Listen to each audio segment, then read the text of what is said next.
So we should probably talk about the sheer volume of things we have to do, the number of projects we've started, which ones we're intending to finish, and the progress we've made on multiple fronts. What do you mean intending to finish? The ones we're intending to finish all of them. No, we weren't, because the van. Well, that's just finished In earlier. a different way. Yeah. Finished earlier. Okay, well, We're about to buy a shed. this is our van. So we're pouring the concrete for the art studio. Turned his garage into a PT studio, and we're like, we want one of those. Trying to watch this show is probably a nightmare. It's just like, oh, I thought they were building a studio. Oh, I thought they were doing a van. Now they're doing a shed. Now they're doing a gym. Welcome to our world. But the thing is that there's a few hurdles. So putting this up was a bit easier because all of the pieces are light. So it's something that you could physically do. Whereas building your studio, you're technically not allowed to do until the end of this month because no heavy lifting for Pete until the 29th of March. But we've got exciting news on the studio front. My dad is coming all the way over from Canada on May 10th, which means we start building May 10th.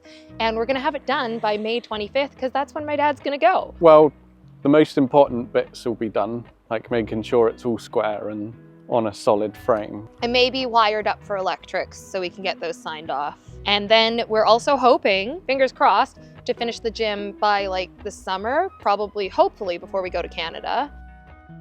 And the other project that obviously we are avoiding at this point in time, you may have noticed you haven't seen a van video come out in a while. You kidding me? Don't drop the tool in the engine. The van is amazing and we've been using it like a van. It has been very helpful, but it's become abundantly clear that getting a two-seater van when we're hoping to grow our family is maybe not the best idea. The van is worth nearly as much now as it would be if it was renovated into a camper. So we're not going to renovate this one. We've made that tough choice. We're actually going to list it for sale and we're hopefully going to flip it for a darn sight more than we paid for it and put into it. And then we're going to take that money and we're going to buy a slightly larger van that has at least 3 seats so we can future-proof it and use it for years to come. Yeah, I don't really want to get a super big van, like an extra long wheelbase and really tall. I mean, it would be nice, but driving it around in England just isn't feasible. I don't think it would last very long. I think it would get screwed up pretty quickly. But having a nice Ford Transit or something would be perfect. And then, you know, maybe one day we can get a stupidly big van, but I think that's just unnecessary. Like, you don't need to bring your house with you when you go camping. You just need a bed. And what? I'm just picturing this being like the greatest callback ever to when we find an extra long wheelbase, super tall van and we go, what a killer deal. And then I can go like back to this shot of us going, I really don't want that. It's not fit for us. I mean, that seems sensible compared to last night when you found a frickin' hot dog van. There's a hot dog van, Peter. I don't see that as a bad idea. You tell us, well, this won't be out in time for you to tell us, and that's a good thing. Because I'm like one click away from buying this stupid thing. Well, it was built on like a Vauxhall Corsa or something. It's only 115 quid. Have I ever wanted to have a mobile coffee shop as my actual dream? No. Have I thought about it loads? Yes, because I've thought that it would be cool if you're driving along, you could just stop and make yourself a posh coffee. Like that does sound. It's a bit excessive if you just want a posh coffee though, isn't it? But this one, you could have a posh coffee and a hot dog. Yeah, I mean, the hot dog, you had me at hot dog, but it's so ridiculous. Ugly and cool. Oh my God.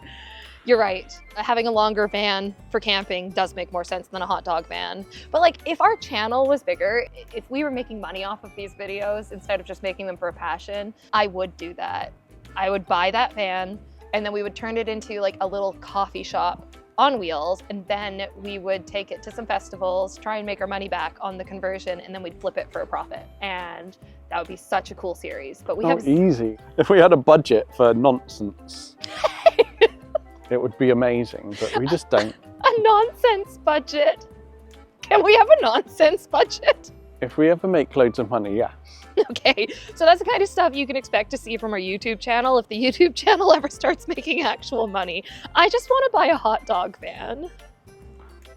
Yeah, living that YouTuber life where you can literally just, what's the word, around. Let us know if you think we should buy a hot dog van in the comments below. Chances are we didn't, and the auction's already closed, which is sad.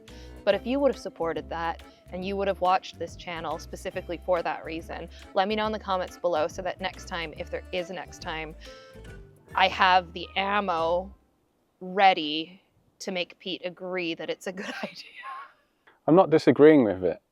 I'm just saying financially it's not the best choice for us At this point. at this time.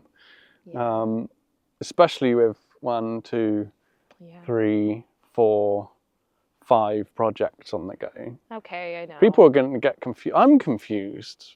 Imagine the people watching these videos are just like, they start a project each week, but I never see them finish one. We just finished the shed.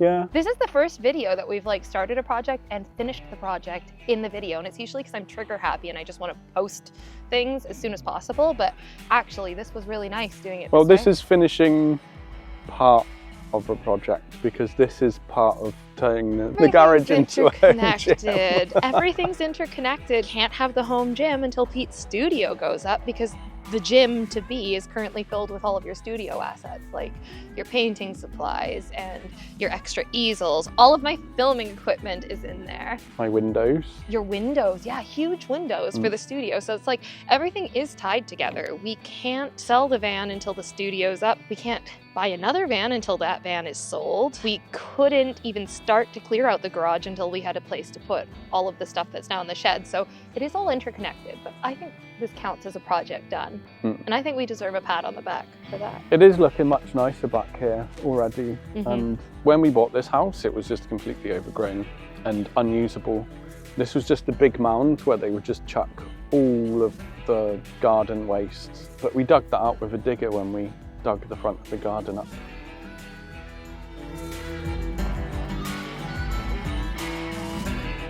And it's slowly getting level. I'm really impressed with it.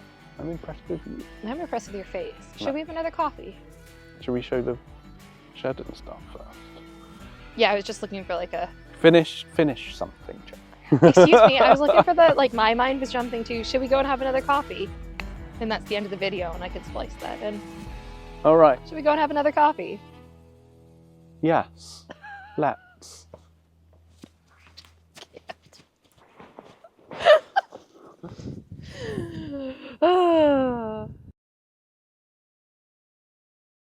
We do have a couple of projects right now. We got so many projects.